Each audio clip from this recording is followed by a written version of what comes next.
Fala pessoal, estamos aqui iniciando hoje o 8º episódio do Imóvel Insights. Estamos aqui hoje, ao meu lado aqui esquerdo, o Everton Samuel, novidade, nosso gerente.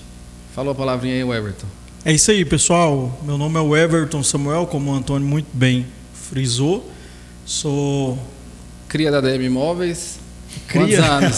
5 anos de mercado imobiliário. Estamos caminhando para 6 anos aí trabalhando no mercado imobiliário. E para mim é um prazer muito grande de estar aqui hoje nessa mesa rodeada com esses gigantes aqui do mercado imobiliário. Acredito que vai ser um bate-papo muito legal e muito insights para vocês aí que estão nos assistindo.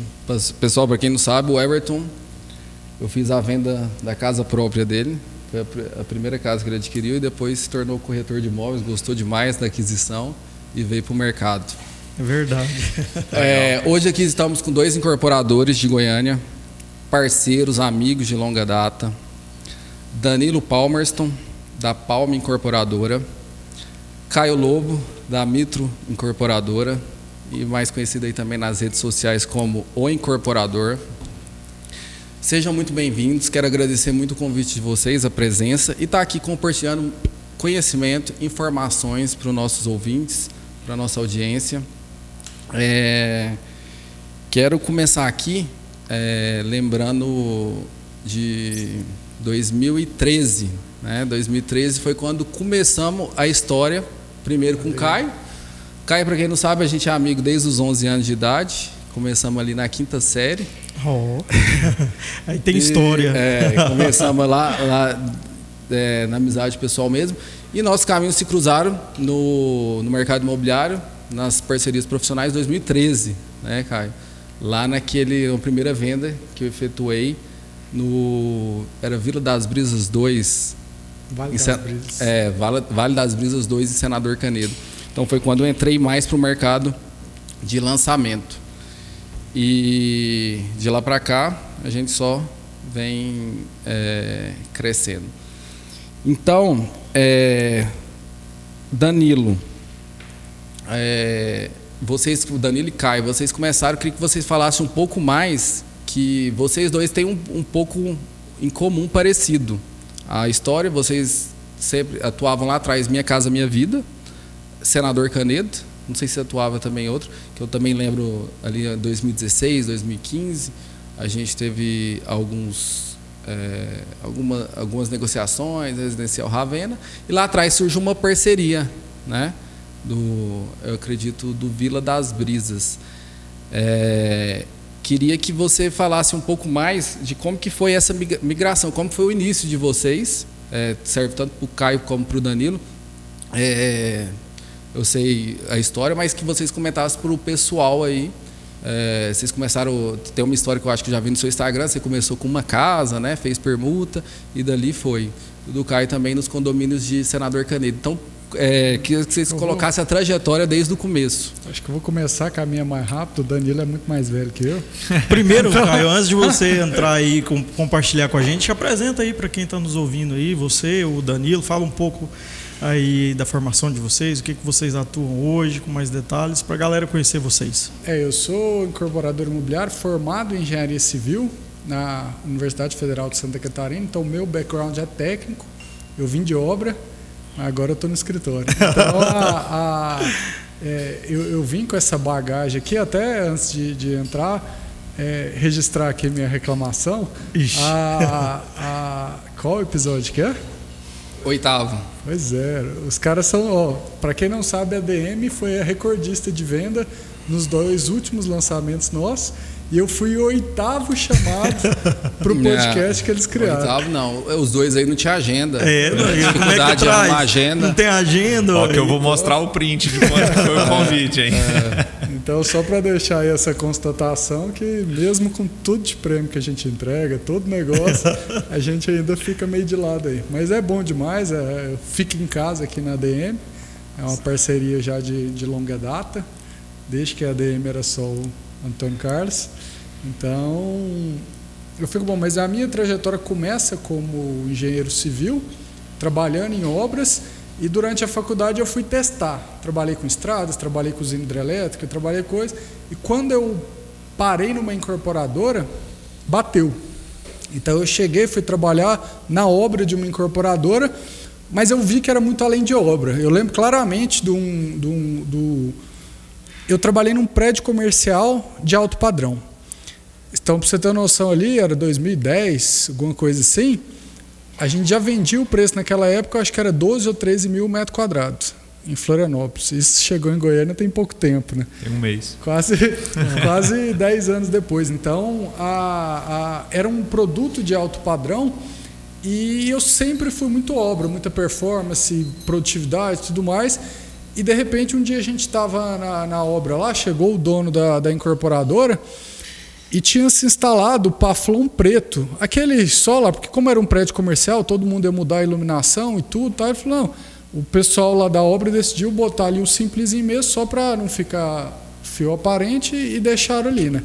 Lá não era forro, então só para ficar o plafãozinho ali. E chegou esse dono da incorporadora e falou, troca do prédio inteiro e deixa tudo branco. Eu não quero que apareça. Eu fiquei assim, cara, esse cara vai gastar uma nota com isso, qual que é o sentido e não sei o quê.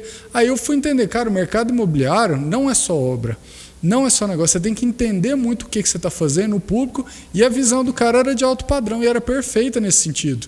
Então, depois que eu fui entendendo aquilo, ele falou, cara, gosto de obra, beleza, mas quando eu misturo obra com comércio, com mercado, isso fica muito legal. Então, foi a época que me cativou, incorporação imobiliária, que é o que eu atuo hoje, que eu faço mais.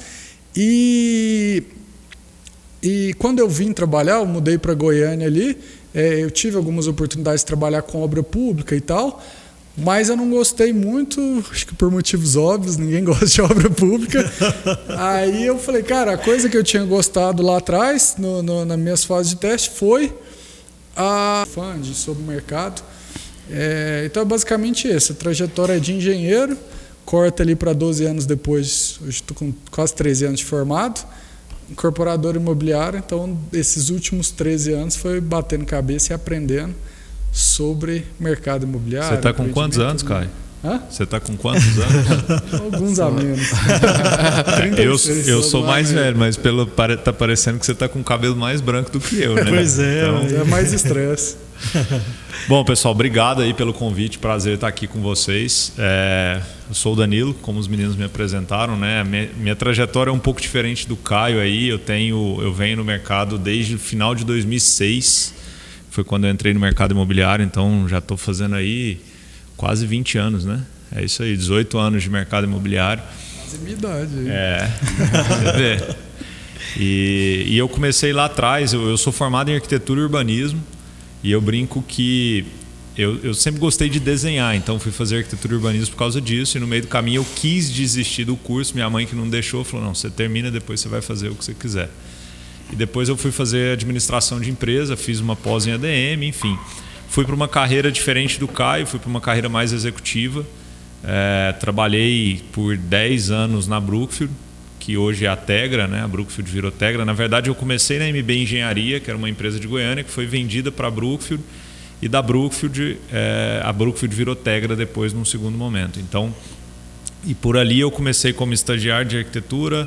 Depois eu virei, eles tinham um cargo que era gerente de incorporação, que virou dono de negócio, então eu cuidava de algumas regionais, e nessa brincadeira de 10 anos eu morei em 6 cidades, basicamente tocando o segmento econômico no primeiro momento, Minha Casa Minha Vida, então implantei Minha Casa Minha Vida em Goiânia, Brasília, Rio de Janeiro, Belford Roxo ali na Baixada Fluminense, e aí depois eu volto, Cuiabá e Campo Grande também fizemos Minha Casa Minha Vida. Depois eu volto e aí eu entro para o alto padrão, médio alto padrão, também na Brookfield.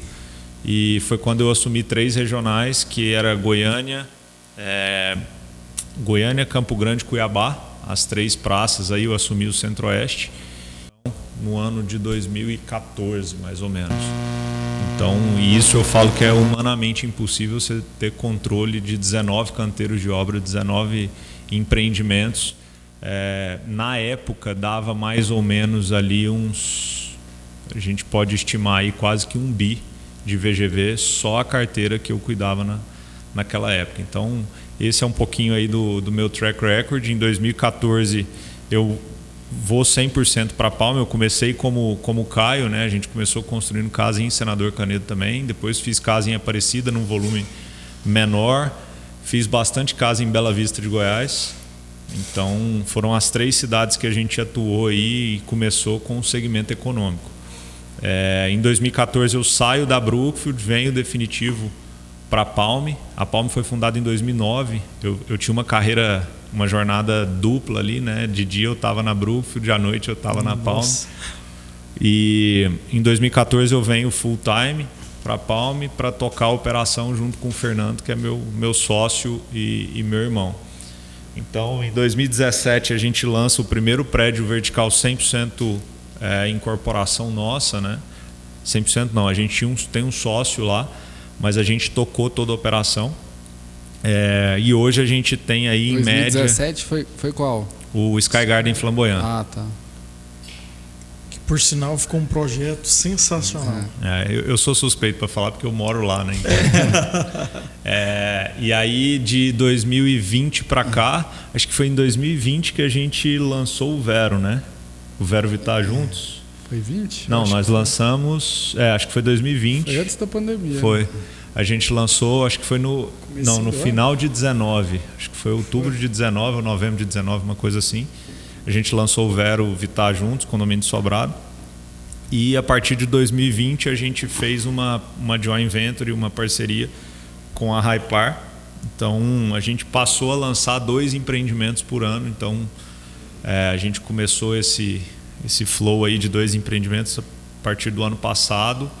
Ano passado a gente lançou 170 milhões de VGV mais ou menos, vendemos 115.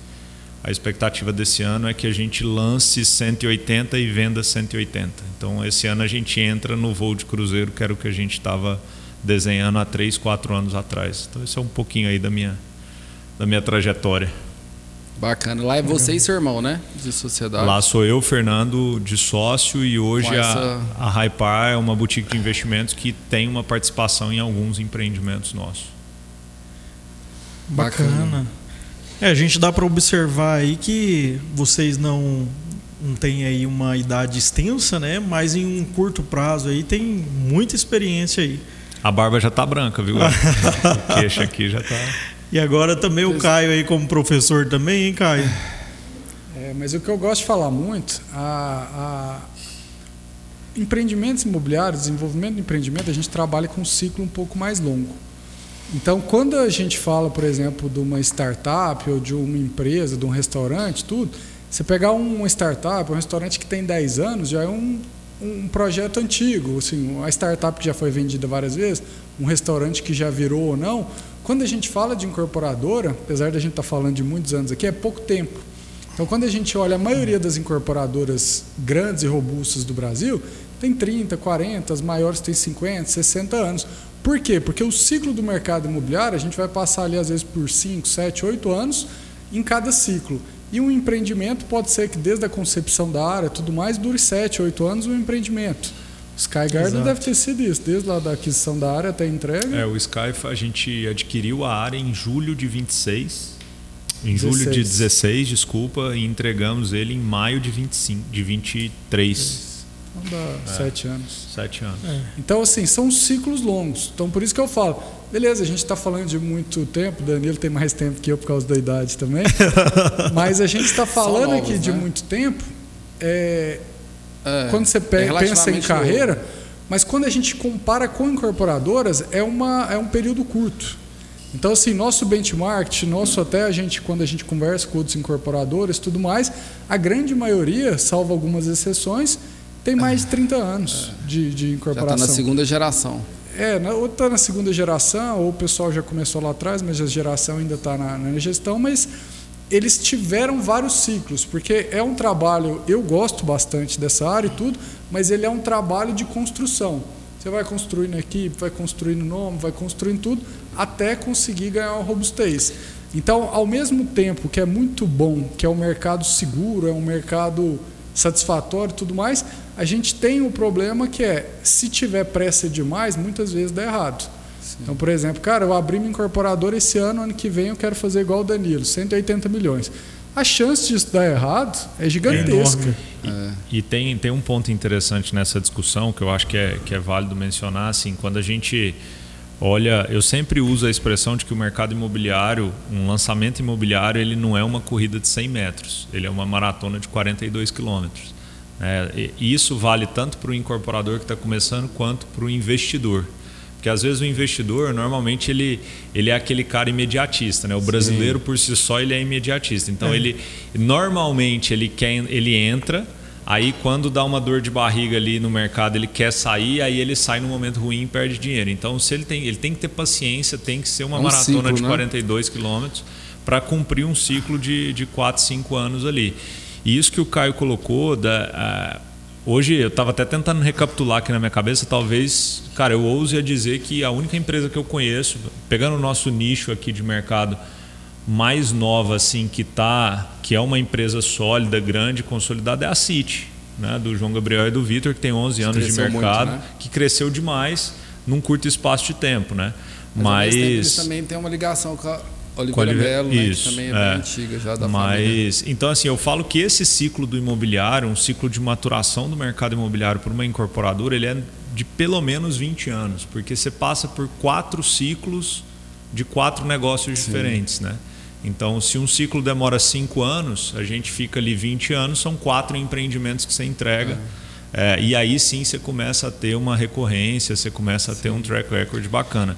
E só para fechar esse assunto, eu acho que a principal dor, e aí focando um pouquinho no pequeno e médio incorporador, eu acho que a principal dor nossa é de manter as pessoas no time, né? Fazer com que você coloque as pessoas certas no barco para você poder remar. E como a incorporação é um negócio de cauda longa, você demora 5 anos para receber, você precisa ter fluxo de caixa ali para manter uma folha administrativa, um DGA, né? Então, esse para mim é o maior desafio de quem está começando. Além de você ter que ter grana, funding para poder bancar os empreendimentos, você tem que ter fluxo de caixa para poder bancar a parte administrativa. Bancar a operação toda ali. E aí isso você só consegue entrar num ritmo, né? Igual aqueles eletrocardiogramas que o cara tá saudável, né? O batimento você só consegue entrar naquele ritmo ali quando você já cumpriu 3, 4 ciclos de empreendimento que isso vira uma recorrência. Então, em resumo, para quem é muito imediatista, vai fundar uma startup, vai fundar um negócio, porque o mercado imobiliário ele é muito bom, mas ele é um mercado de longo prazo. Sim, a gente eu ia até complementado o que vocês falaram, principalmente para investidores menores, né? Pessoa que compra apartamento. Virou às vezes muita especulação, às vezes o pessoal de imobiliário, corretores até trabalha errado, né? Corretor vendendo assim, prometendo, não, compra aqui e eu te vendo o ágio daqui 3 meses, né? Com a valorização. Então a gente gosta sempre de falar que o investimento imóvel ele é a médio e longo prazo. É claro que em alguns lançamentos você consegue ter principalmente em questão de escassez, às vezes a pessoa consegue ter uma liquidez fora da curva, né? E pontos fora da curva, mas quando a gente coloca no geral, existe esse médio e longo prazo, que às vezes muita gente não entende e às vezes é passado errado de muitas formas, até por corretores, naquela ânsia de vender rápido, né? Porque às vezes valoriza, mas não tem uma liquidez tão grande. Quando você aborda esse assunto, em alguns casos, principalmente quando não estão prontos. Quando você aborda esse assunto de valorização, eu acho que a gente podia até dividir ele em 2 partes aí, né? A primeira parte é a força de venda, o que se vende na ponta em relação à valorização de mercado imobiliário e de fato o que ela acontece na prática. Sim. Porque na maioria das vezes eu vejo isso acontece muito lá dentro da empresa. Os clientes têm uma certa insatisfação porque o que foi vendido e prometido ali atrás é diferente do que a realidade acontece. Então, vou pegar um exemplo aqui, né? A gente tem o Tempos, o empreendimento nosso que a gente lançou em 2021. Todo empreendimento nosso, eu fico com uma unidade para mim.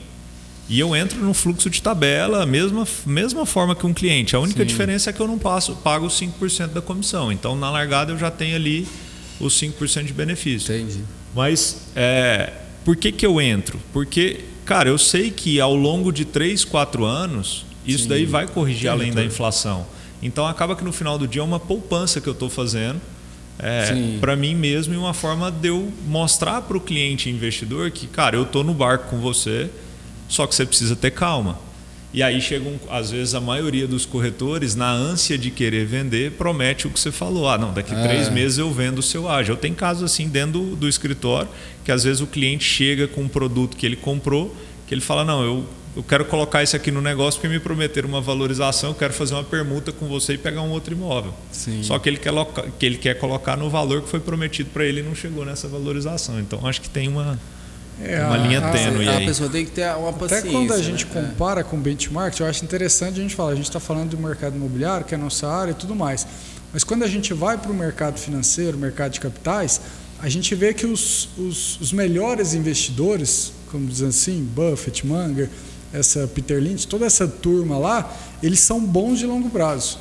O que eles falam? Cara, você tem que fazer uma estratégia e manter aquela. O que é mais difícil? É o que a gente falou. Cara, dá uma crise aqui, aconteceu ali na época da Dilma, que foi um desespero, aquela loucura toda, todo mundo querendo vender. Quando todo mundo quer vender, o que acontece? Não fica bom para vender, fica um mercado travado. Em outras épocas está bom de vender e tudo. Então, o que eu recomendo muito? Para investir, aí eu falo que não é nem só no mercado imobiliário. Você vai investir em mercado financeiro e tudo mais, você tem que ter uma expectativa que um prazo de 1 ano, você tem a chance de perder ou ganhar menos. 2 anos, essa chance de perder diminui, aumenta. Se você vai para 5, 10 anos, é praticamente ínfima a chance de você perder para a inflação, por exemplo. Todos os dados que a gente tem do mercado imobiliário, nenhum perde. Se você quiser dado real nosso mesmo lá da empresa, eu tenho, nos últimos 4, 5 anos, empreendimento dando aí na casa de 16%, 17% ao ano. E eu estava, igual antes da gente começar aqui, a gente estava falando, né? O Ale Frankel da Vitacom estava falando ontem, hoje é quarta, né? Falando ontem em São Paulo, que a expectativa dele e dos fundos que estão com ele é de nos próximos 5 anos ter-se uma valorização média de 18% a 20% ao ano. Mas isso é papo de vendedor. Cara, não é, porque quando a gente começa a estudar macroeconomia, a gente começa a ver que a gente está tendo uma compressão de taxa de juros. Automaticamente, com compressão de taxa de juros, você tem aumento de expectativa de preço de venda. Sim. Tudo isso vai se casando e a gente começa a entrar numa linha de que o mercado imobiliário volta a decolar e vai dar dinheiro para quem tiver paciência nos próximos 3, 4 anos. Essa é a minha visão. Baixando a taxa, né? O pessoal... E o que a gente vê muito, eu gosto, você falou aqui do nosso caso, do Brasil, 15%, 16%, mas quando a gente olha para outros países, você pegar ali várias cidades dos Estados Unidos, pegar Alemanha, pegar Austrália e tudo mais, o que aconteceu lá? Hoje o preço do imóvel é muito mais caro, comparando até com a renda, mas lá eles ganham melhor. Mesmo ganhando melhor, para eles é muito mais difícil comprar imóvel do que aqui. Por quê? Lá eles tiveram durante 20, 30 anos juros baixos. Os juros baixos fez o mercado imobiliário disparar e com isso, hoje o preço é assim, é muito mais, talvez 2, 3 vezes da inflação do que foi os últimos 20, 30 anos para lá. Então no Brasil a gente tende a acontecer isso nos E lá está uma anos. taxa de juros de financiamento em média quanto?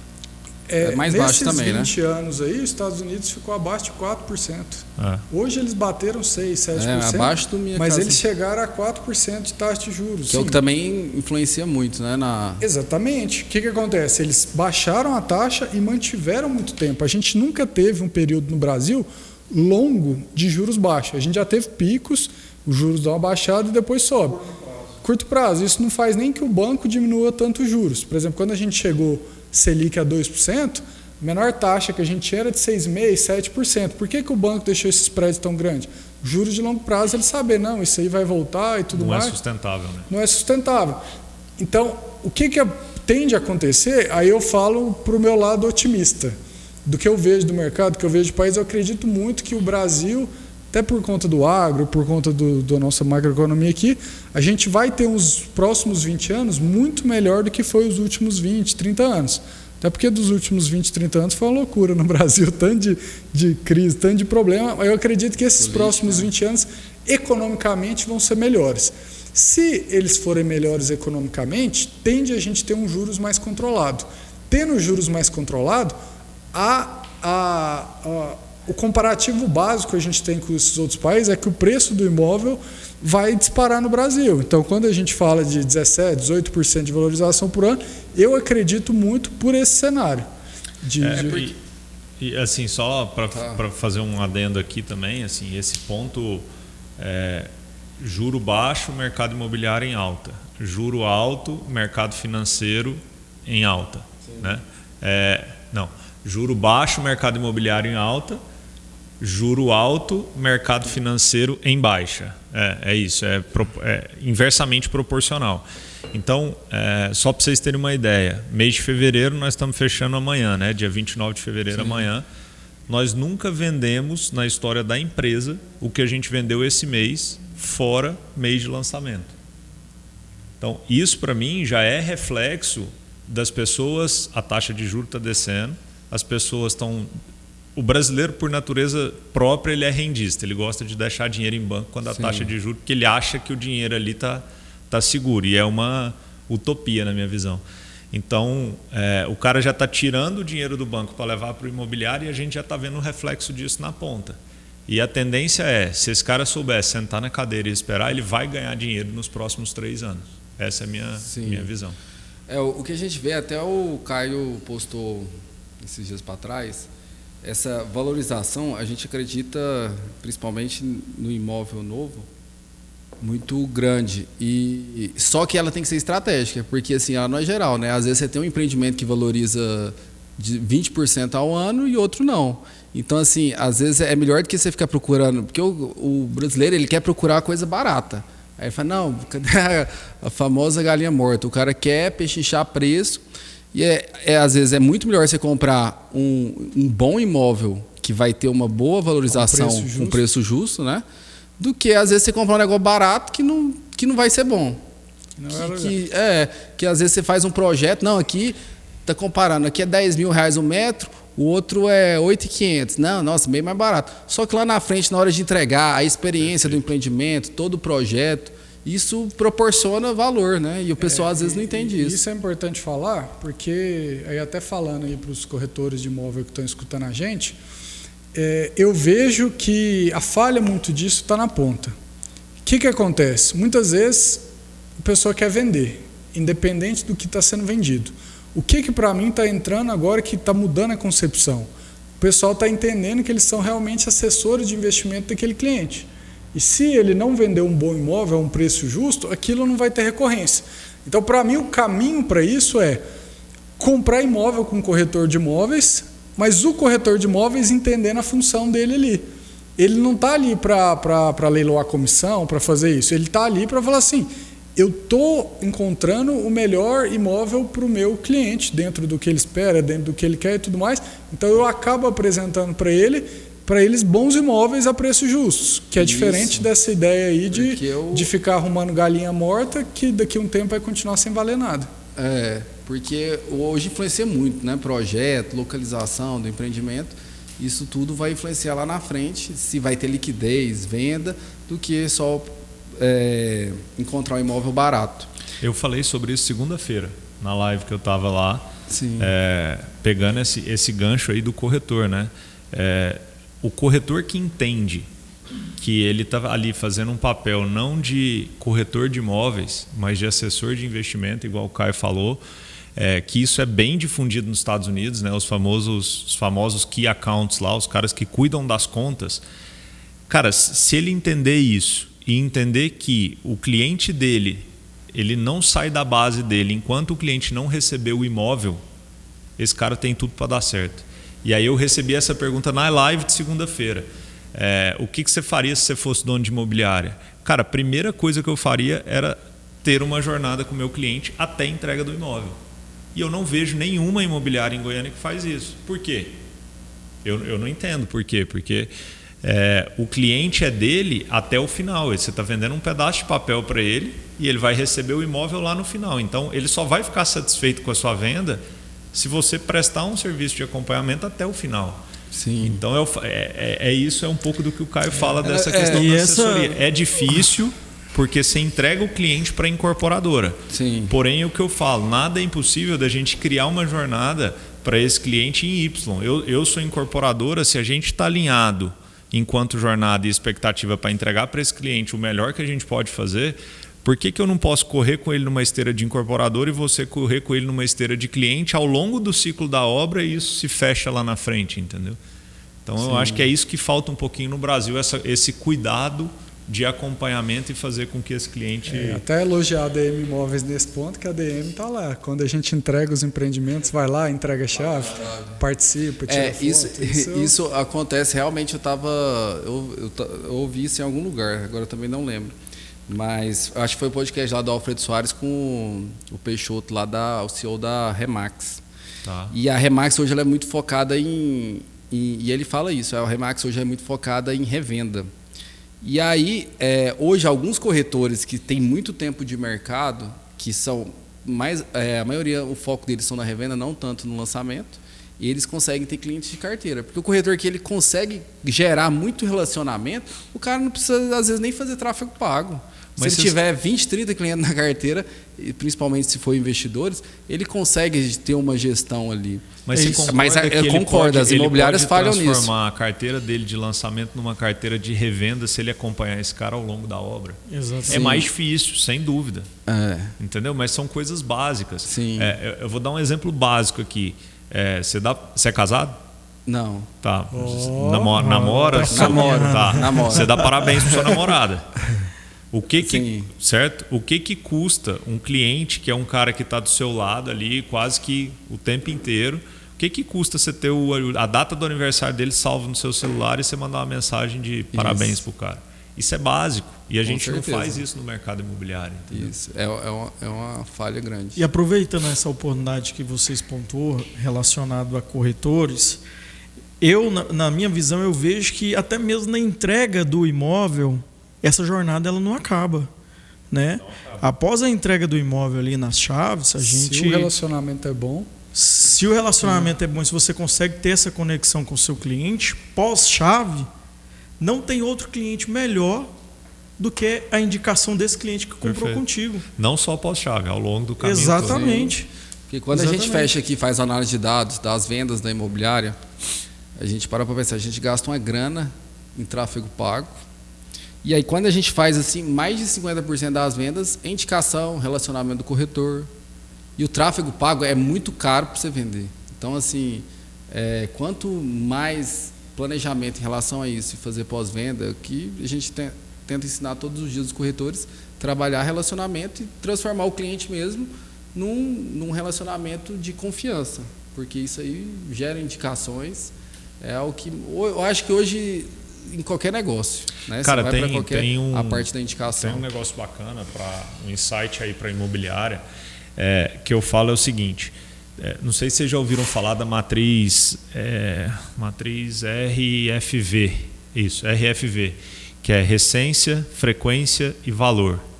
O que essa matriz traz? A recência é qual foi a última compra que esse cliente fez com você. Isso no imobiliário a gente fala, o cara só compra 1, 2 vezes. Mas você pode trabalhar a recência com indicação. Qual foi a indicação que esse cara trouxe? Então, você trabalha a recência.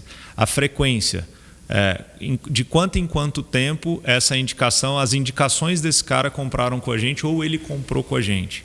E a terceira é o valor. Qual que é o ticket médio que esse cara compra com a gente? Isso é uma matriz que é muito utilizada no varejo. Mas dá para a gente adaptar ela para o imobiliário. Quando você faz essa matriz RFV, você consegue enxergar que dentro da sua base tem cliente que está te indicando e você não percebe isso. E você não potencializa esse cliente que está te indicando. E isso, para mim, é a forma mais fácil de você captar cliente. Sim. Por quê? Porque você diminui seu custo de aquisição. O cara está dentro de casa. É mais barato. Então você não precisa ir para o tráfego. E aí eu falo isso muito para o meu time comercial lá. Eu falo, e aí, o que nós vamos fazer de venda esse mês? Aí abre o CRM, tem lá 100 milhões de cliente na base parado. Eu falo, tá, mas o que nós vamos fazer esse mês? E aí a dificuldade é de olhar para dentro e conseguir enxergar assim, dos 100 milhões que a gente tem flutuando aqui, quais são os clientes que estão prontos para comprar dentro desse mês. Então são coisas que assim, o imobiliário ele ainda precisa trabalhar, o varejo faz isso muito bem feito. E é um desafio para a gente conseguir. Mas fica um insight aí para as imobiliárias sobre essa matriz RFV. Quem quiser, depois eu posso passar um pouquinho. Eu tenho esse material compilado já. Bacana. Legal. Outra coisa que eu queria pontuar com vocês, já um pouco mudando de assunto, o Danilo colocou um pouco. Hoje, no mercado de Goiânia, a gente vive... vocês têm inúmeros concorrentes, é um mercado muito aquecido. Talvez a maioria dos concorrentes de vocês tem muito mais tempo de mercado. E eu queria entender para vocês qual que é o maior desafio. Porque hoje vocês têm um desafio muito grande na mão de obra. Porque assim, é obra para tudo quanto é canto. Então, assim, arrumar a mão de obra na construção, o desafio construtivo de subir no material e também o desafio de vendas, porque hoje as imobiliárias corretores, a todo tempo, é um mito aqui, as construtoras disputando a atenção dos corretores. Vocês têm que estar com uma equipe de venda forte. E qual que seria se o principal desafio de vocês hoje, se é o mesmo, ou se também tem algum outro? Você falou da dor do incorporador do fluxo de caixa, né? Também ali, principalmente para quem está começando. Mas é bom a gente falar mais geral, que serviria para todo mundo. Sim. Essa parte do fluxo de caixa, ela é muito... Depende da situação de cada incorporadora, tudo. O que eu vejo hoje? Por exemplo, a gente passou durante a pandemia um boom de custo. Então, foi uma distorção do mercado que o custo de venda não foi repassado para o cliente. O que acontece? Cara, subiu 20% no custo da obra aqui. Mas meu cliente não tá disposto a pagar 20% a mais. Se o imóvel era de 1 milhão, ele não está acostumado com poucos meses depois, esse imóvel está 1,2 milhões. Então, a gente teve, durante esse tempo, foi a dor muito grande do incorporador. O que aconteceu hoje? O custo de material estabilizou. Então, hoje a gente tem muito pouca variação de material, mas ao mesmo tempo a gente está vivendo uma fase de ausência, de falta, de escassez de mão de obra dentro dos canteiros de obra. Cara, beleza, está falando da parte da construtora e tudo mais, como que isso interfere na incorporadora e no mercado imobiliário? Se cada vez mais fica mais caro para construir, porque a mão de obra vai ficando mais cara, vai ficando mais escassa e tudo mais, naturalmente os imóveis vão ficar cada vez mais caros também. Por que o imóvel nos Estados Unidos é muito mais caro que no Brasil? Um dos motivos é a mão de obra. A mão de obra, historicamente, nos Estados Unidos é muito mais cara que no Brasil. Então, a gente começa a ter aqui uma visão, e fala, qual que é a dor do incorporador hoje? Passar essa visão. Muitas vezes o cliente ele tem aquela imagem, cara, meu parente, ou até eu comprei um imóvel nesse apartamento, ou nesse bairro, por tanto, sei lá, por 400 mil, não estou acreditando que está 600, 700 mil agora. Só que o que aconteceu? A gente teve esse aumento muito grande e a gente vai continuar tendo. O que eu deixo muito claro para todo mundo, falei, cara, a gente ainda não recompôs todos os aumentos que a gente teve durante a pandemia. Então, a tendência, pelo menos pelos próximos 5 anos, é de um aumento constante e maior do que no passado para conseguir recompor e continuar viável o negócio.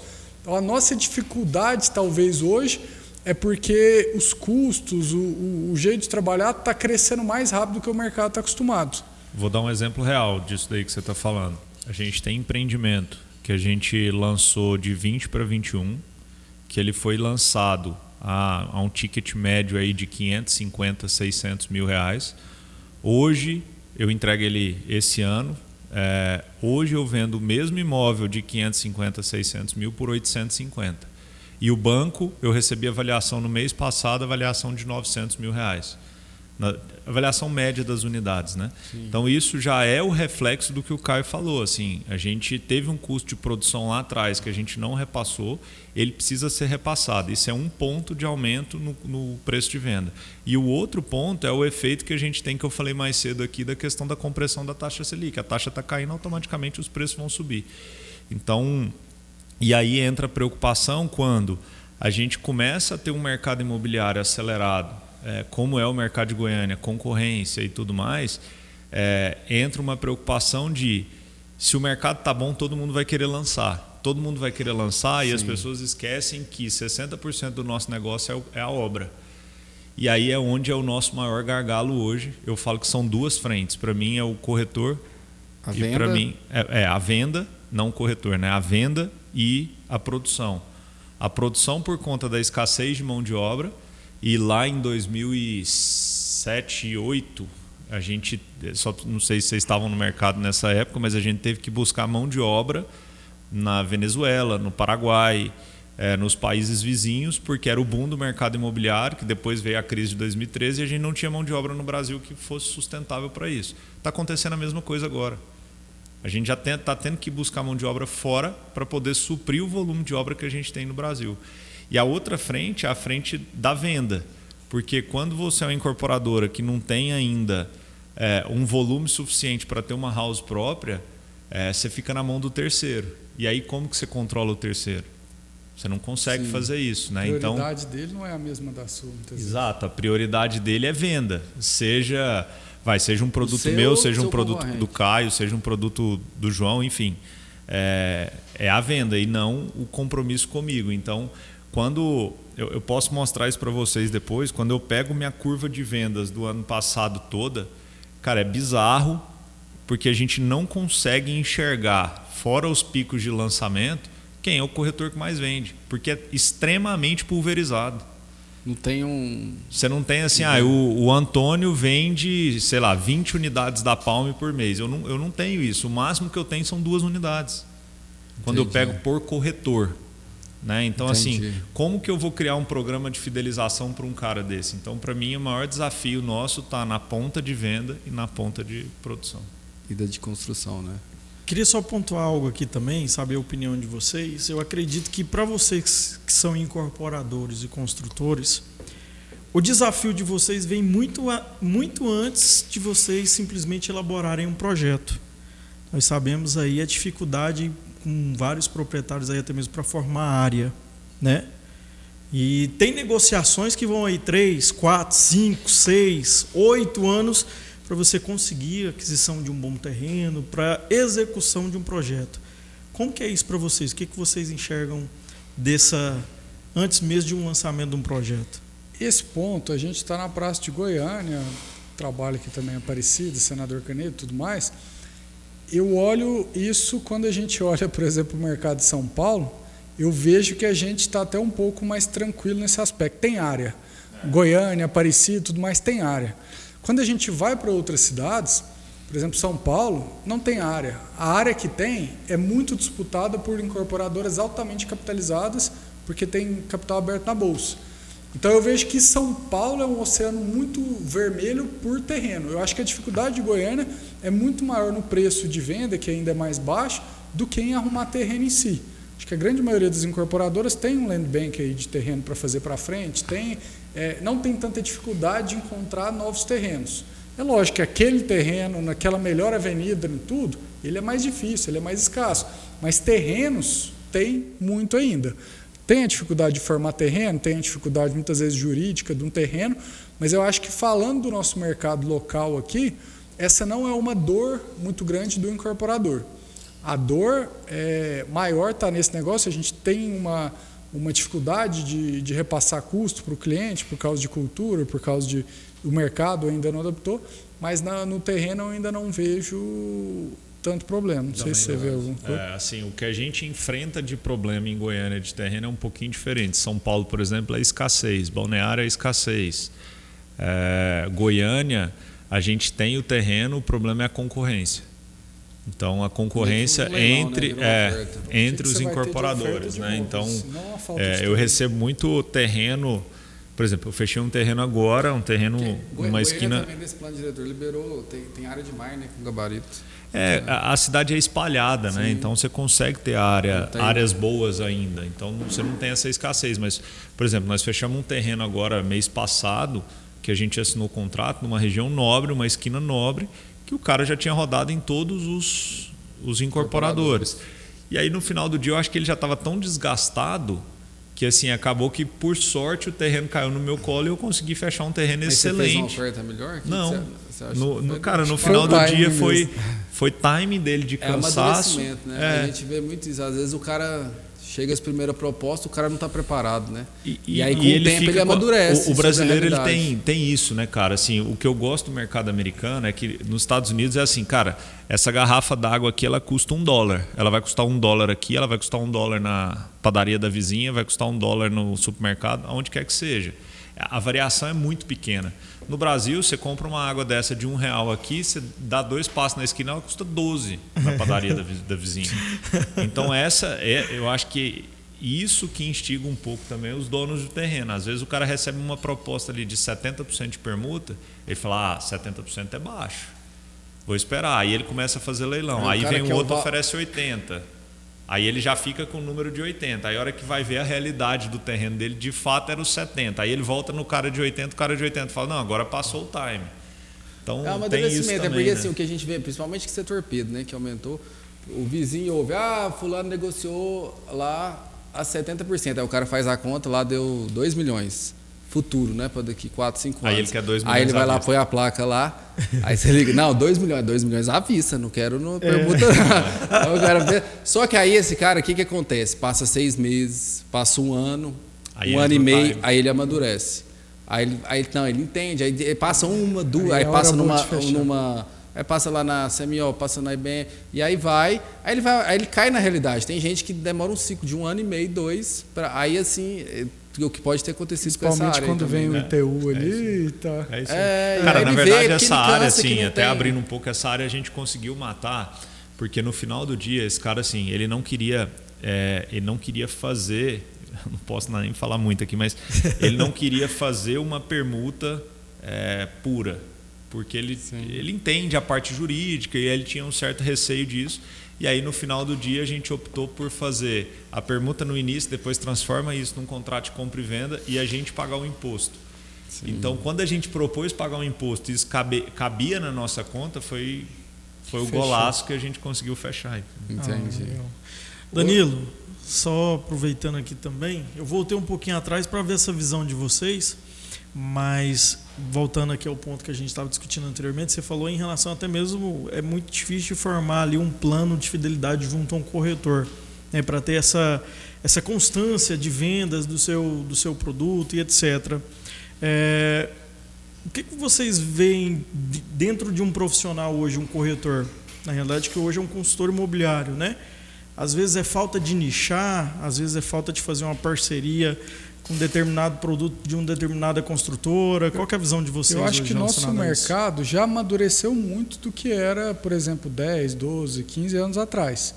Mas a gente ainda está numa fase em que muita gente não entendeu que tem que ser mais nichado. Tem muita gente ainda procurando ser generalista. O que você vende? Não, eu vendo comercial, vendo lote, eu vendo não sei o quê. Quem vende tudo não vende nada. Exato. Se o cara não sabe nem os produtos que ele vende ali, provavelmente ele não vai vender. E eu vejo aí até do amadurecimento melhor do mercado dos Estados Unidos, por exemplo, eles trabalham muito a questão da parceria.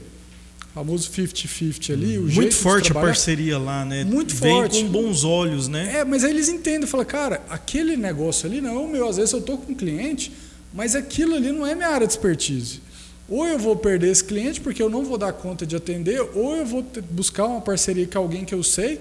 Aí a gente entra num relacionamento entre corretores, entre imobiliárias, porque se a gente tiver isso melhor desenhado, quem é bom em quê, quem vende bem o quê, quem é o especialista Palm que vai vender bem, quem é o especialista Mitro e tudo mais, a gente começa a ter um mercado mais ganha-ganha, menos predatório, de um corretor brigar para o outro, vou tirar da minha comissão, vou fazer isso, e um mercado mais se ajudando. Cara, você tem um cliente procurando esse perfil, eu sou especialista em lote, em condomínio fechado na GO. Então você tá, beleza, você sabe tudo que tem aí, sei tudo que tem aqui, meu cliente é assim, vamos. Então eu acho que está faltando muito esse amadurecimento. Essa ideia é melhor você ter 50% de alguma coisa do que 100% de nada. E eu ainda faço um outro complemento, assim, eu acho que além dessa questão desse amadurecimento, que parece que as imobiliárias elas se matam entre elas porque elas acham que o corretor que o cliente é delas. Na verdade, o cliente não é delas, o cliente é de todo mundo, né? Eu tive um caso real essa semana na Palm, que o cliente fez 4 propostas com 4 imobiliárias diferentes. Para testar. Com 4 valores diferentes, achando que ia bater na gente e a gente não ia perceber que era a mesma proposta com valores distintos com 4 imobiliárias diferentes. Então, assim, aí você começa, o próprio cliente já faz isso, o ambiente da internet já propicia isso. Então, se a gente não tiver uma força de venda qualificada para falar assim, cara, eu preciso focar naquilo que eu acredito. Você acorda todo dia de manhã porque você tem um propósito. Qual que é seu propósito? Então, se eu não seguir o meu propósito de vida para poder fazer o negócio acontecer em torno daquilo, a tendência é virar um efeito sanguessuga e a gente não conseguir evoluir. Agora, mais do que isso também, eu acho que além da questão do foco, tem uma outra questão que aí para mim já é a parte técnica, que é aquilo que eu falei aqui um pouquinho mais cedo. A maioria dos times de vendas são mais preocupados com o lead novo que está chegando do que com o lead que está na base, que tem potencial de fechar na próxima semana ou daqui 2 meses, que está esquecido. Sim. E aí por que ele está esquecido? Porque esse cara não faz uma gestão de um CRM bem feito, ele não faz uma gestão de follow-up com esse cliente. Mas eu falei com esse cliente, ele falou que não quer comprar agora, vai esperar. Tá bom, mas conduz esse vai esperar. O que eu vejo é o cara pega o cliente que fala que adiou a compra, que vai esperar, e joga lá no funil como perdido. Esse cara vai comprar de outro. E não se planeja, né? Então a venda, para mim, eu acho que tem esses 2 pontos aí, né? E venda no final do dia, se ela não tiver um processo, eu não acredito mais naquela venda que o cara bate aqui e compra do dia para a noite. A gente escuta até acontece, história, mas isso é muito sorte. raro. É raro. Aí fica raro. esse exemplo, que é até um exemplo negativo. Uma pessoa deu uma sorte uma vez e fica a vida inteira. Já acho que quem dá sorte nisso, muitas vezes vira um corretor ruim. Porque ele acaba pensando, não, cara, mas assim, vai bater venda na minha porta. Não é sempre, né? Não, isso que eu tô falando, eu acho que a sorte às vezes até atrapalha. Porque se o cara Sim, entender que depende muito né? dele, é mérito dele, é constância dele, é follow-up dele, e depender menos da sorte, o negócio flui. Porque só que eu vejo... Assim, só vou interrompendo aqui. Quando o corretor entende, isso de uns 3 anos para cá, eu comecei a estudar mais isso, funil de vendas, e ver um processo, e o corretor entender de fazer uma gestão boa de lead, isso vira recorrência. Aí ele não entra um mês pensando assim, será que eu vou vender hoje? Ou será que eu vou dar sorte? Agora, e o cara aprende várias atividades dentro do processo dele ter uma constância, porque a venda é muito você fazer o feijão com arroz, não tem uma fórmula mágica. Não tem. Para mim, cara, tem uma pergunta que descreve tudo. Se eu chegar para você hoje e falar assim, Antônio, quanto que você vai fechar de venda mês que vem? O que você me responde? Eu tenho eu tenho uma meta, né? Não estou falando de meta. De certeza. Estou falando assim, qual que é a sua previsão? A sua meta é uma coisa, a sua Sim. previsão de vendas é outra. Quanto que você vai fechar de vendas? Independente se sua meta for 10 ou se sua meta for 5, qual que é o número que você vai fechar de venda? Não, eu tenho. Você fala, assim, certeza a gente não tem, né? Tipo assim. Então, mas nem eu tenho certeza. Só que a partir do momento que você começa a olhar uma jornada de compra de um cliente no imobiliário, e você começa a entender que esse cara demora aí de 60 a 90 dias para tomar uma decisão de compra depois que ele visita, se você tem esse dado no CRM e se você tem 100 clientes ali que visitaram há 90 dias atrás, cara, e dos 90 você sabe que tudo que entra na sua base você fecha 10%, você vai fazer 9%. Sim. Então isso é a previsibilidade. Eu não vejo os corretores trabalhando nesse formato. Entendeu? É uma gestão, isso é uma gestão bem feita de funil de vendas e que para uma imobiliária envolve um comprometimento de todo o time e que todo mundo saiba isso. Não basta, por exemplo, só o gestor saber. Imobiliária, né? E você, como gestor, você tem que ter que todo mundo pense dessa forma. E aí, por exemplo, no imobiliário grande, no imobiliário pequeno, a gente que está 7 corretores, já é muito difícil de fazer isso. Imagina nessas imobiliárias grandes de lançamento. É mais difícil então, ainda. Aí é onde eu te falei um pouco mais cedo que, para mim, a gente tem 2 frentes e uma é a qualificação da mão de obra da força de venda. Por mais que seja... aqui vocês são quantos corretores? 8 no total. 8. Vocês trabalham com CRM? Sim. Quantas vezes você abre seu CRM por dia? Eu passo ele com o dia aberto. Tá. Quando eu estou no escritório, durante todo o dia eu estou de frente ao meu CRM. Você dá follow-up todo dia no seu CRM. Então você consegue ter uma previsão ali se você fizer um mínimo de gestão de CRM. Sim. Só que isso não é comum da gente ver nas imobiliárias. E aí isso para mim é muito mais o papel do gestor, de um gerente de equipe de descer isso e isso virar uma cultura da própria imobiliária do que propriamente falar assim, a gente precisa mudar o mercado. Sim. É muito mais um mindset do gestor da venda do que propriamente mudar a cabeça do mercado como um todo. E eu concordo, Danilo, com o que você está falando, faz muito sentido mesmo. E em relação a que estava comentando em relação à venda de sorte, Eu vejo também hoje que a informação ela está muito rápida e muito acessível, né? Hoje o cliente às vezes ele chega para você, ele sabe mais informação do empreendimento e do imóvel do que você. Então, ou seja, não é mérito do profissional, o consultor imobiliário. O cara chegou ali, pesquisou, gostou, sabe o valor, sabe o prazo de entrega, ele só precisa de uma pessoa para ele fazer a visita e tirar a proposta. Eu vejo muito assim, acho que 2010, 2012, os portais vieram muito fortes para o Brasil. Acho que era Zap Imóveis, qual que eram os outros que apareciam? Viva Real, Zap, OLX. E na época falava-se muito o seguinte: a mesma forma que a Amazon, que não sei o que, bombou, a compra online começou aí, a tendência era eliminar a figura do corretor para o cliente fazer a compra direto. Passados aí 10, 12 anos, o que aconteceu? Esses portais são cada vez mais irrelevantes numa imobiliária e o corretor começa a ter figura. Por quê? Porque a gente trabalha com um ativo muito caro. Igual você está falando aí, o corretor ele já pesquisou, ele já fez aquilo, já viu o que ele está precisando de uma confiança, de uma chancela. Então, a figura do corretor ela tem que ter uma autoridade, ela tem que ter um know-how, um conhecimento um pouco mais profundo, porque é ele que vai dar aquela confiança de assinar o contrato. Porque senão o cliente só entrava ali no site, dava um comprar imóvel e esperava ficar pronto. Porque hoje você tem tudo, você tem visita virtual, você tem todas as informações da construtora. Porque assim, a compra, que eu vejo, ela é muito emocional. Todo cliente, independente se é lançamento, se é Minha Casa Minha Vida, alto padrão, que a gente já viu, ele gosta do produto, faz proposta, vai. Quando chega no momento de assinar um contrato, uma escritura de compra e venda, de fechar o negócio, o nível de estresse dele fica alto. É porque é normal, até a gente, quando vai fechar um negócio, alguma coisa, você fica inseguro, você pensa, o cara dorme à noite, tem cliente que fala assim, eu não dormi à noite, o cara pensa em financiamento, ele pensa em um monte de coisa, que pode, porque assim, como é um valor agregado alto, vai impactar, vai impactar financeiramente a vida dele ali.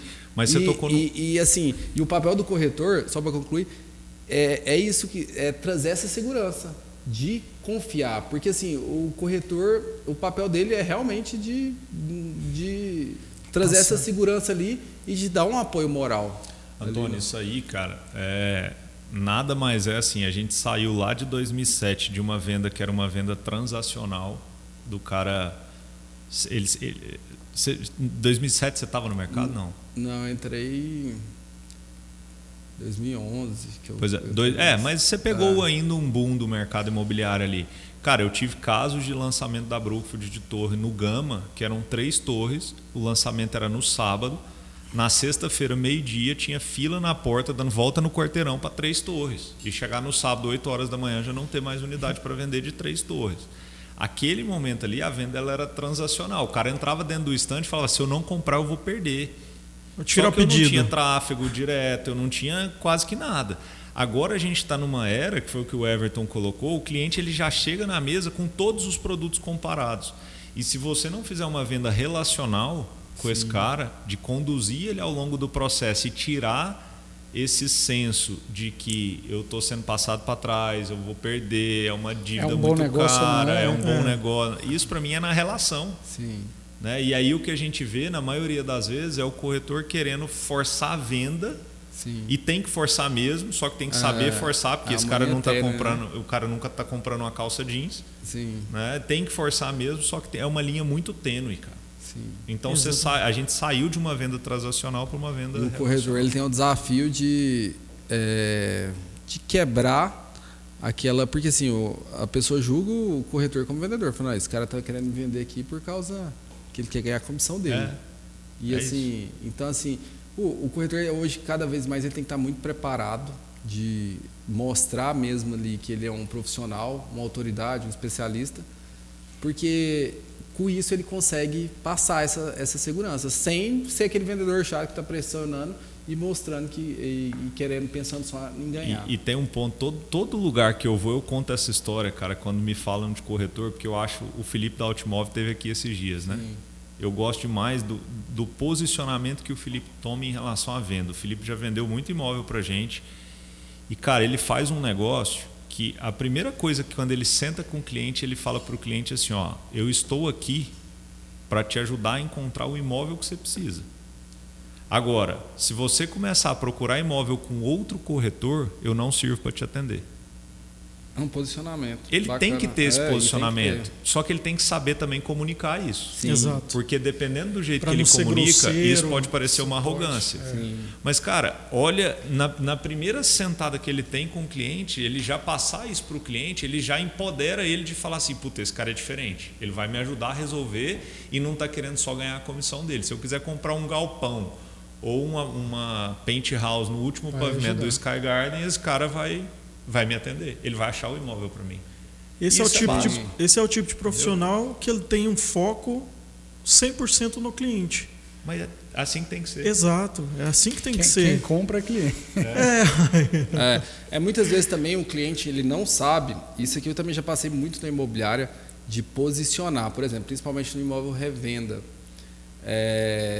Quando você faz uma visita, fala assim, fiz essa visita, aí o cliente fala assim, não, beleza, gostei, vou pensar.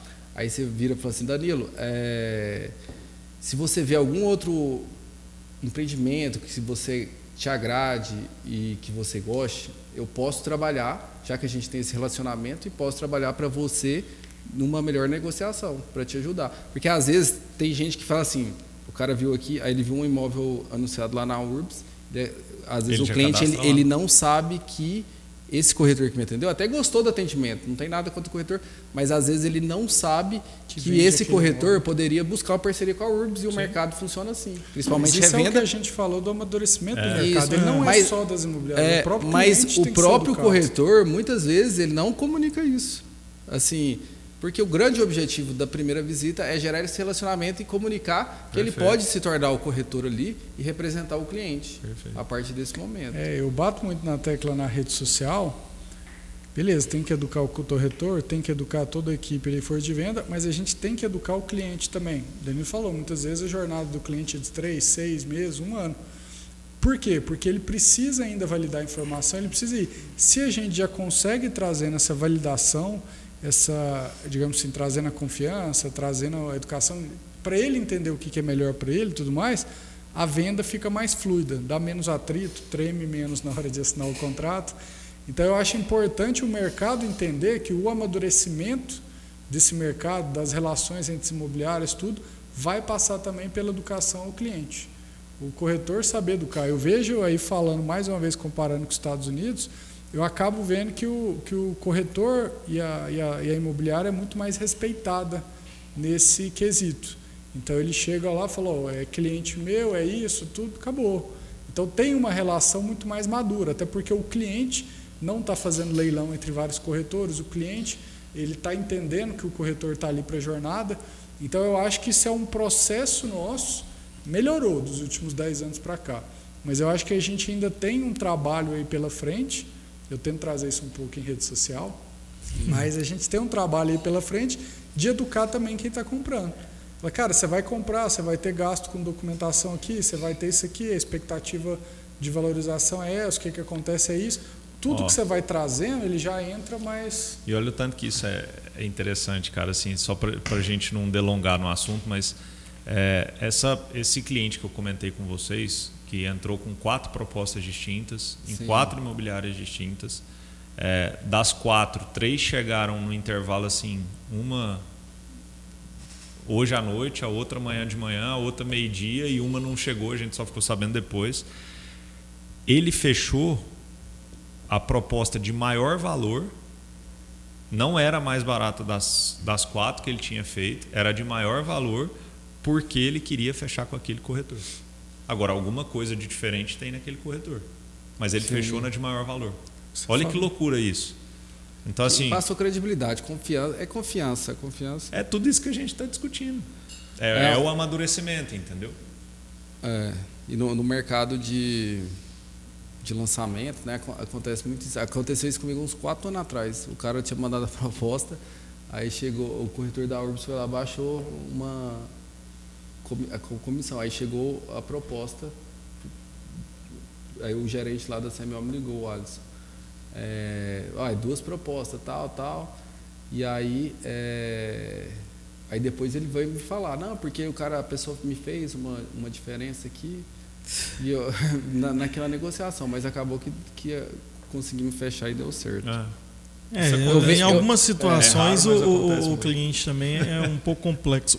Mas bom, vai fazer uma pergunta? Eu estou curioso para me fazer uma pergunta para vocês aqui, que eu quero saber o posicionamento de vocês. Continuando um pouco nesse assunto, eu vejo que tanto vocês dois, Danilo, muito, e cada vez mais, né, vocês têm focado na experiência do cliente. E o que você... É claro que vocês dependem muito da experiência dos parceiros corretores, principalmente até mesmo, por exemplo, quando é uma venda na planta. O corretor pode passar muita informação errada. Às vezes você chega lá na frente, o corretor fala, não, sei lá, o corretor me falou que o decorado ia ser diferente. O cara chega, recebe a chave, às vezes vem muita frustração, às vezes o cliente não é preparado. Como vocês têm se colocado hoje para melhorar a experiência em relação ao cliente? Que eu vejo você falar muito hoje de experiência do cliente, né? O maior especialista em Customer Success do Brasil. Porque é um ciclo longo, né? Esse ciclo de... Tentando aprender, né? Cara, eu falo assim, ó, a gente tem que tirar o estigma da caixinha de morango. O que é a caixinha de morango? Quando você compra uma caixa de morango no semáforo ou no supermercado, você compra olhando para os morangos que estão aqui em cima, né? Exato. E eles são bonitão, né? É a mesma coisa do cliente, ele compra olhando o quê? O decorado. O decorado. Aí de repente ele recebe o imóvel, são os morangos de baixo. Por quê? Porque ele está recebendo... Tirou a decoração, tirou o mobília. Tirou a decoração, tirou tudo. Então a gente precisa tirar esse efeito caixinha de morango do mercado imobiliário. E aí, assim, lógico que a gente não tem fórmula certa, não tem nada disso, mas eu tenho algumas coisas que a gente tem feito que tem dado certo. Vou dar um exemplo que acabou de chegar no meu celular aqui, que eu olhei o nosso primeiro cliente, enquanto incorporador, são vocês, corretores. Concorda? Sim. Na verdade, assim, o nosso cliente são vocês. Não é o cliente final. Sim. Porque se eu não vendo o produto para vocês e se vocês não estão comprados comigo, vocês não vão vender para o cliente de vocês. E aí, cara, uma coisa básica que a gente começou a fazer que tem dado muito certo. A gente montou um programa para os corretores que vendem com a gente. Então, ele é nosso primeiro cliente. Depois eu vou preocupar com o cliente que está na minha carteira. Depois não, eu preocupo em paralelo, né? Mas o primeiro cliente é o corretor. Então, dentro desse programa tem uma série de coisas que a gente faz. Uma delas básica, o corretor assinou o contrato comigo. Trouxe o cliente assinou o contrato comigo. A gente começou isso esse ano, tá? Vocês chegaram a vender algum imóvel da Palma esse ano? Ainda não, né? Ainda não. A gente estava em negociação, mas não concluiu ainda. Então, a hora que vender, vocês vão ver isso. Cara, a gente começou o mercado imobiliário dar brinde para o cliente. E normalmente dá que brinde para o cliente? Uma garrafa de champanhe, uma garrafa de vinho. Não sabe nem se o cara bebe. E está dando uma garrafa de vinho. Às vezes ele prefere receber uma garrafa de água de plástico dessa aqui. Então já começa por aí. Então a gente passou a entender o seguinte, cara, além do cliente final, eu tenho o corretor que é meu cliente. E por que eu dou brinde só para o cara que compra o imóvel? Aí o que a gente começou a fazer? Hoje a gente entrega um livro para o corretor. Eu não sei se o corretor vai ler, mas qual que é o intuito do livro? Cara, é um livro que eu já li, é um livro que eu acredito que muita coisa do livro está no que a gente conversou aqui, e eu vou lá e faço uma dedicatória à mão para esse cara. Então, acabei de receber aqui uma mensagem assim, de uma pessoa que presta consultoria para a gente e presta consultoria para uma imobiliária, que o cara deu print no livro falando assim, cara, o povo da Palma é diferenciado quando pensa no corretor. Mas é uma ação tão sutil, né, que isso para mim é a experiência do cliente. Sim. E é básico. Então é muito do que eu falo. A gente não tem que preocupar com grana, a gente tem que preocupar com o processo. E é um processo super simples. Essa é uma das coisas. Outra coisa que a gente está fazendo, que está dando muito certo, a gente está levando os clientes para dentro do canteiro de obra. Então, esse final de semana, vocês devem estar nos grupos nossos, vocês receberam um convite do Linea, que a gente vai fazer um evento no Linea no domingo. Primeiro, por que domingo? Porque a gente mapeou o cliente do Linea e ele trabalha sábado até meio-dia. Então, ele não vai no sábado, ele vai no domingo. E o que vai ser esse evento? A gente está levando às 9 da manhã os clientes para conhecerem o decorado na torre e subir no rooftop. que o rooftop concretou, então já dá para ele ter uma noção.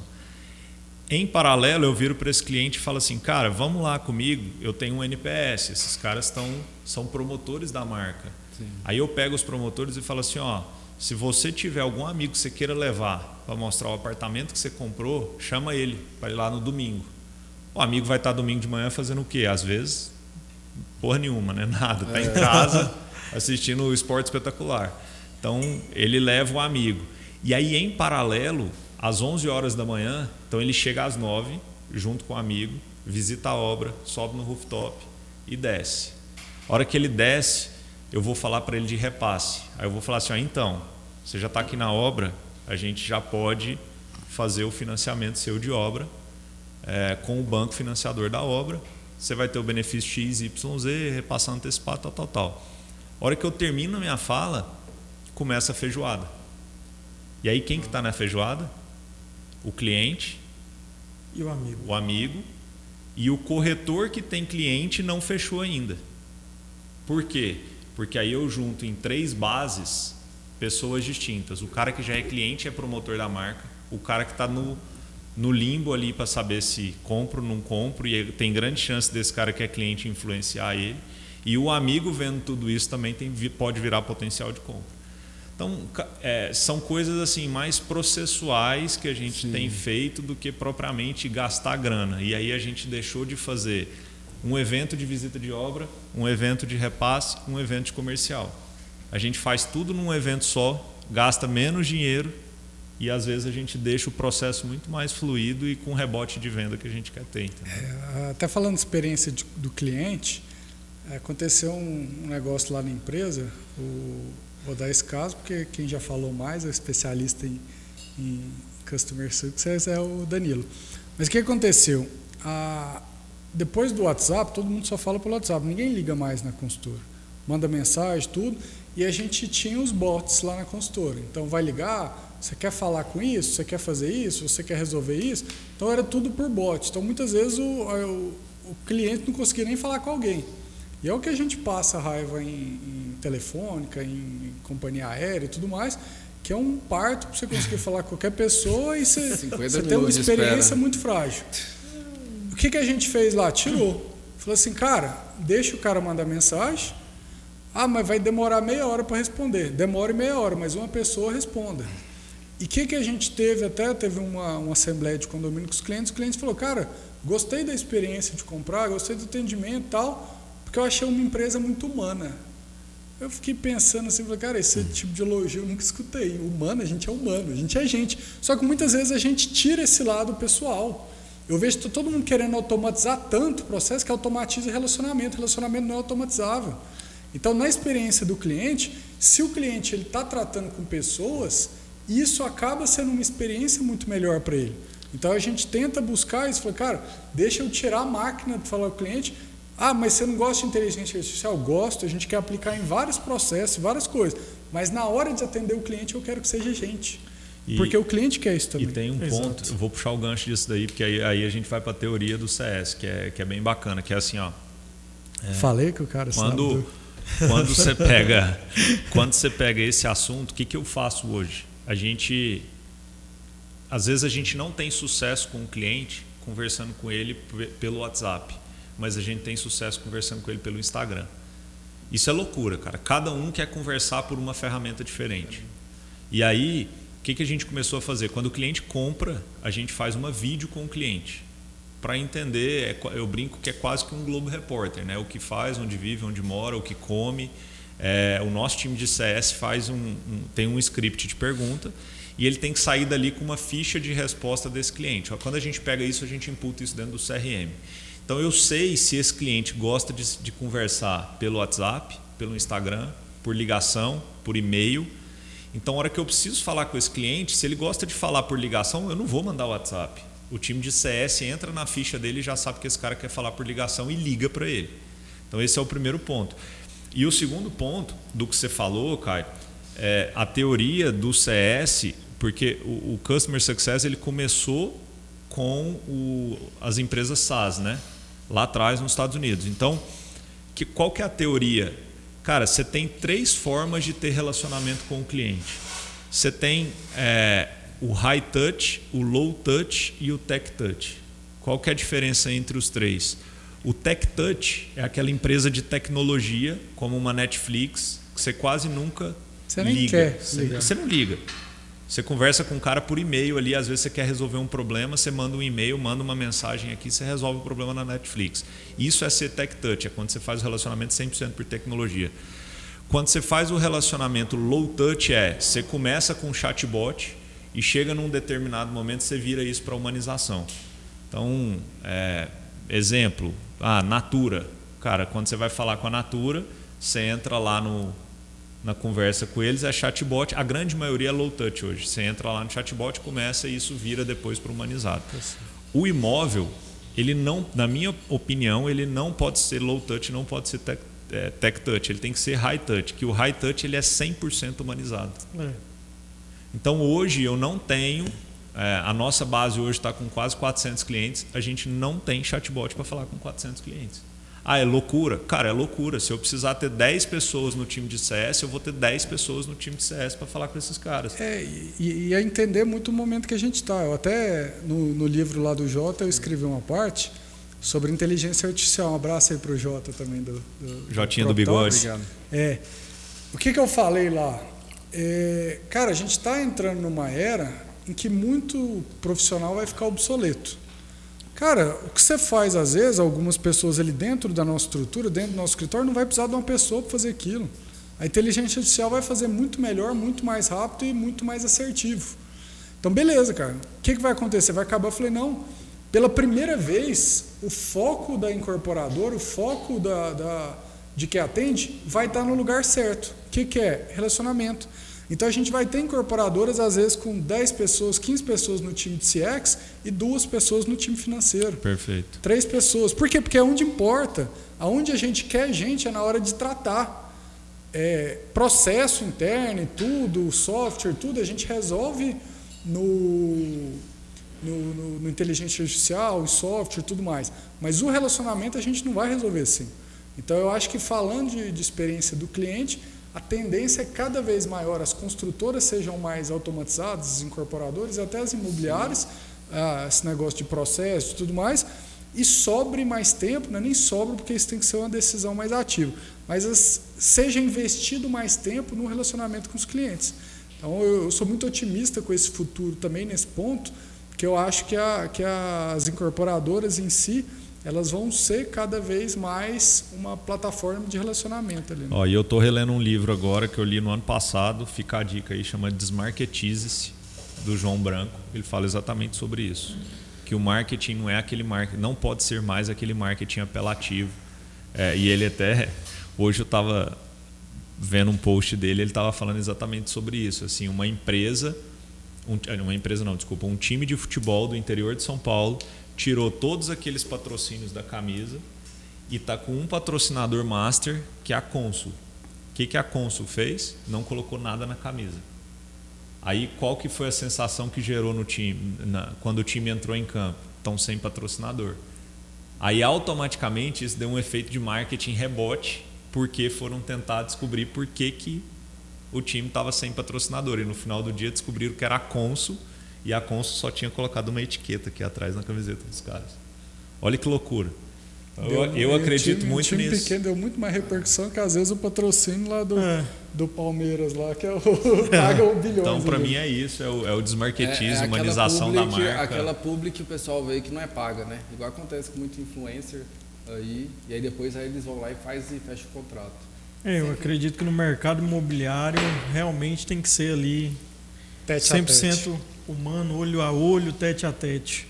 Legal. Você ia fazer uma pergunta, Antônio? Bom, para finalizar aí, eu fiquei curioso, gostaria de entender um pouco melhor, porque está aqui o Danilo, está o Caio, vocês estão aqui representando uma grande incorporadora, construtora, e por detrás de vocês têm, essa empresa é formada por pessoas, né? Vocês têm um time, vocês têm uma equipe, muitas pessoas aí já vai ter 2, 3, 4, 5 anos com vocês.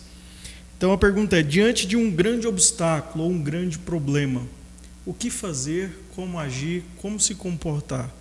Exemplo, a partir de março de 2020 nós tivemos aí a pandemia, né? Que foi uma coisa que aterrorizou muitas pessoas. E para vocês que estão por trás de vocês, tem uma grande empresa, tem muitas pessoas, muitas famílias. Como que vocês se comportou diante dessa situação? Posso responder? Pode.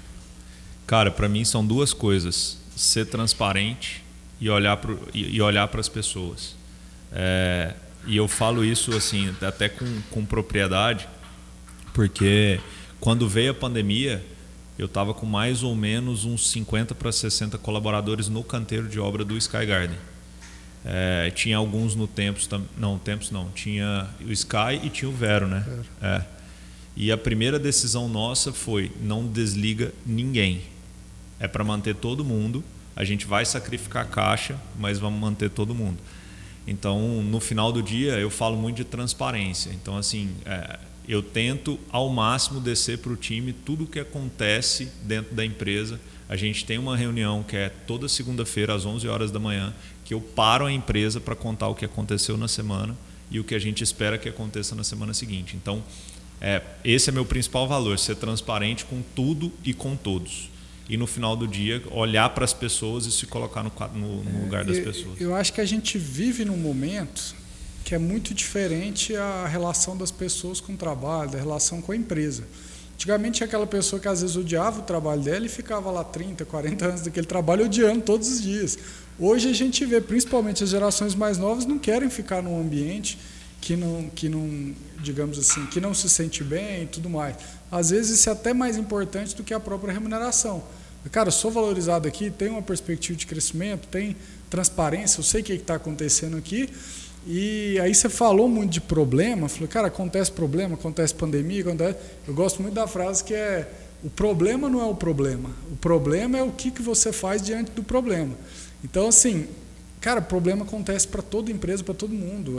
Eu acho que empresa deve ser em alguma língua problema, assim, como eu vou criar problemas para resolver. Então, beleza, se a minha atividade fim é resolver problemas e tudo, a gente tem que ter formas, não é nem gostar, encarar aquilo com a tranquilidade. Que é falar, beleza, eu tenho esse problema, o que dá para eu fazer? Analisando o cenário, vendo os dados, dá para fazer isso, isso, isso.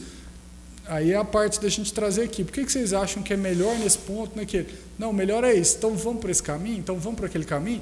Então problemas igual a pandemia, igual teve vários outros problemas que acontecem aí, a gente vai ter, mas eu acho importante a forma de tratar. Primeiro é não desesperar, falar, cara, aconteceu um problema, vou surtar, vou desesperar. Não, calma, o que é os caminhos?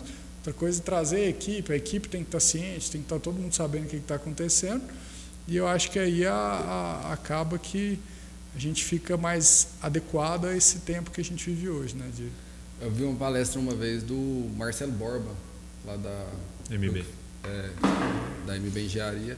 Eles surgiram de resolver problema, né? Quando pegou massa falida, da Incol, e ele fala muito disso. Que gosta de problema. De encarar enquanto o povo estava quase se matando lá. Ali eu tive 10 anos da minha vida ao lado dele. Ali é um dos caras que eu conheço que mais gosta de resolver problema. O cara é apaixonado assim, por problema. Você cria essa mentalidade assim, você se Fora torna da curva. mais resiliente, né? É isso aí. Pessoal, para a gente ir chegando ao final, que o pessoal... Queria que vocês deixassem em poucas palavras, sobre o mercado imobiliário. O mercado imobiliário precisa de mais? Só complementar, o que vocês acreditam para se tornar, tanto no que vocês veem? Eu acho que até para consagrar, que a gente falou aqui, o mercado imobiliário precisa de mais relacionamento. O que veio na minha cabeça foi parceria, então estamos alinhados. O mercado precisa de mais parceria, tanto do lado das imobiliárias quanto do lado das incorporadoras. Uma união, né? Isso aí. Sem pensar muito na concorrência e sem pensar só no seu. Você quer completar mais alguma coisa, Weber? Eu só quero agradecer. Passa tão rápido, né? E aqui a gente aprende bastante com vocês também. Obrigado aí pela presença de vocês. E até a próxima. Agradecer muito a presença do Danilo, pela parceria, compartilhar informações, conhecimento. Agradecer o Caio também.